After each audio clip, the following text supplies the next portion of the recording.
Greetings, gentlemen. So, we'll talk a little bit about a little deep hours philosophy, a little bit of tax conversation. So, this is OTR Ogre and Corgi, and it's going to be a little philosophy here. So, what I've been thinking about. Like, and subscribe, comment if so choose, share if you want to. Let's get into this. I always hear these people talking about people paying their fair share, and it's unfair that other people get all these tax loopholes. And I kind of get where they're at with that to a degree, you know, because people say, well, most of the people don't have enough money to access these tax loopholes. No, most people don't bother to save their money enough to where they can actually go out there and, you know, do something with themselves. Like, you don't save enough money to invest, or when you do have money, you piss it away on stupid shit. That's why you don't have the ability to invest. Like, you know, a lot of people think emotionally. They think like an animal. What feels good, what feels pain. That's it. It's really that simple. They're not looking at it logically like, well, if I forego this pleasure for a little while, save up my money, and then I can invest into a business or something, I can claim these sort of business write-offs, which allow me to pay less in taxes. So instead of paying like, you know, $15,000 to $20,000, you're paying $5,000 a year. And you're still living a cush life. And you're actually improving the value of your assets, whether it's your equipment or your real estate or whatever, you know. But the structure, the way it's set up now, let's say you make $100,000 and you're paying about 25 to 30% in taxes. 30%, right? That's easy numbers for $100,000. So 30 grand. 30 grand in taxes. And I want you to just think about this for a second. Between Social Security, welfare, food stamps, all that crap, and I know most people say, not my Social Security. Look, if you had kids in the public school system, you never paid taxes. I'm sorry. Don't bullshit yourself. You're not bullshitting me. And why I say that is that your kids, public school is not free.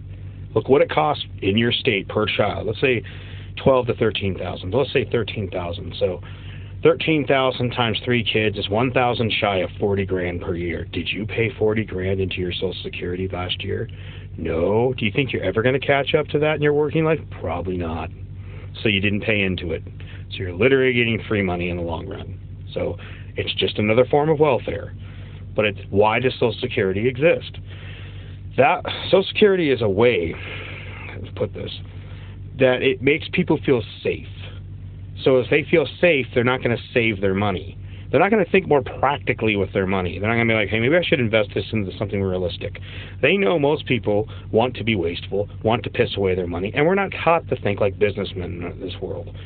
Our public school system does not teach us that. So if you have people just, you know, living willy-nilly, they pay their house payment, they do this, and they're fed crappy food their whole life, well, it's likely when they get to the end of their life, they're only going to live a few years on Social Security before they drop dead anyways. Women live slightly longer. But the idea is that you get them to the point where they're getting like what, you know, $1,000 to $1,500 a month, and hopefully they got their house paid off, and their medical insurance is probably insanely high. At this point in their life, they basically are thankful if they just get a little bit more money. So they'll vote for whoever does it because they had no choice. They had to pay into this. Now imagine if you had a choice. Going back to that 30% of taxes, which is 30 grand on 100,000, and 70% of that being Social Security, welfare, food stamps, all that crap. 70% of it. Now 70% of 30 grand, for instance, is $21,000. $21,000 over 5 years is $105. $105, you know, so say that this number over 25 years equals $525. Now, you know, $525,000. Now, really analyze that for a second.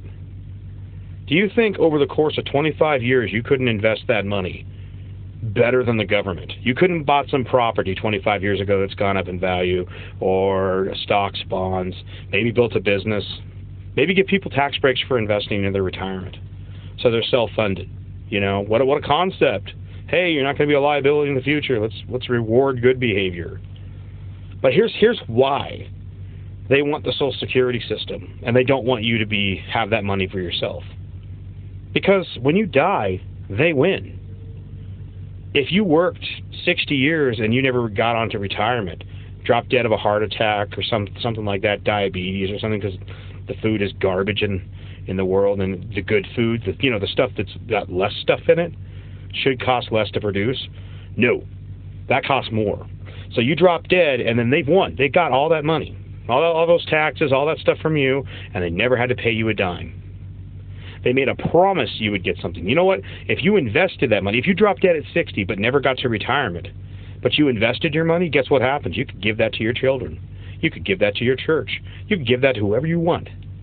And that's why they also like death taxes. So even if you were good with your money, despite all the problems the government's provided for you, they still want to try to hose you out of as much as they can. Well, your kids don't deserve what you worked for. What? Wait a minute. Wait. Why? Yeah, that's why I don't believe in big subsidies and all this crap. Most of these people that are poor, how many of these people you know, they're just lazy? Like, don't BS me. Don't tell me this crap like, oh, they're poor victims of society. Like, having a kid is not like there wasn't the pregnancy fairy that showed up there and gave you a hug and then that like just happened, especially in a modern age with all the birth control and stuff. And even with guys, it's like, dude, seriously, at some certain point, you're just deciding not to do anything with yourself. You want to watch sports or play the Xbox, and instead of actually reading maybe a book or a manual that might help you, move up in the education, take online courses at night or something like that. Yeah, you don't want to do that because that feels, pleasure feels good. So I'll do video games and kids I can't afford to feed, versus studying bad. That's boring. I don't like that. So I shouldn't have to, what moral argument could you have that I need to subsidize someone else's bad decisions? Think about that one for a second. You're basically and this is a modern form of enslavement if you really think about it. Good people have to pay more because they have more. But they worked for it. Nobody forced the lazy people not to do anything. I understand there's legitimately disabled people, but most people, even broke people that have kids, are like, well, I have these children. Okay, that was literally your choice. But the thing of it is that you'd sit there and try to make someone look like a demon, for instance, for just pointing out logic. Like, hey, I shouldn't have to subsidize your existence. That's all there is to it. And so here's what happens. If you had that money in your pocket and you had a family, children, you got a reasonable house, got this money invested, you could retire probably in your 30s, early 30s, if you did it right. And then say you decided to continue working a bit longer and you put this money away and you had legacy level wealth. Yeah, you could end the poverty in one generation by doing this.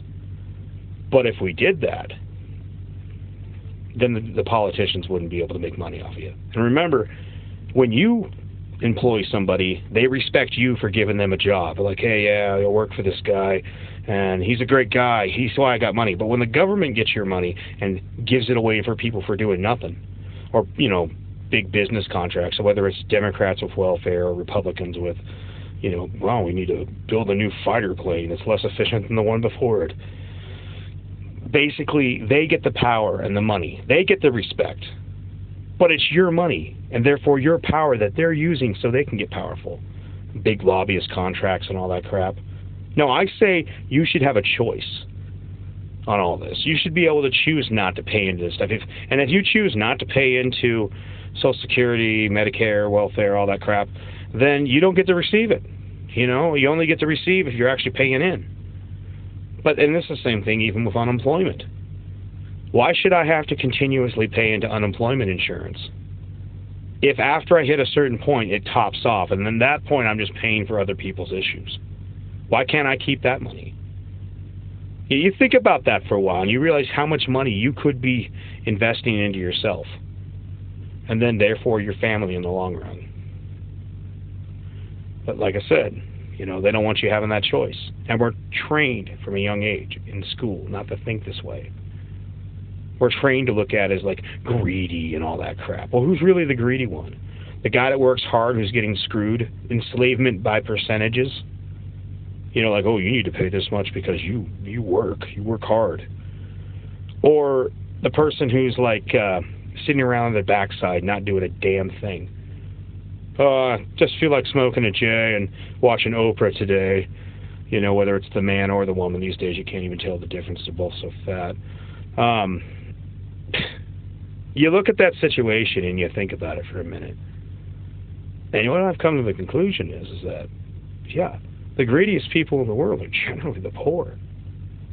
Not the rich, not the middle class, the poor.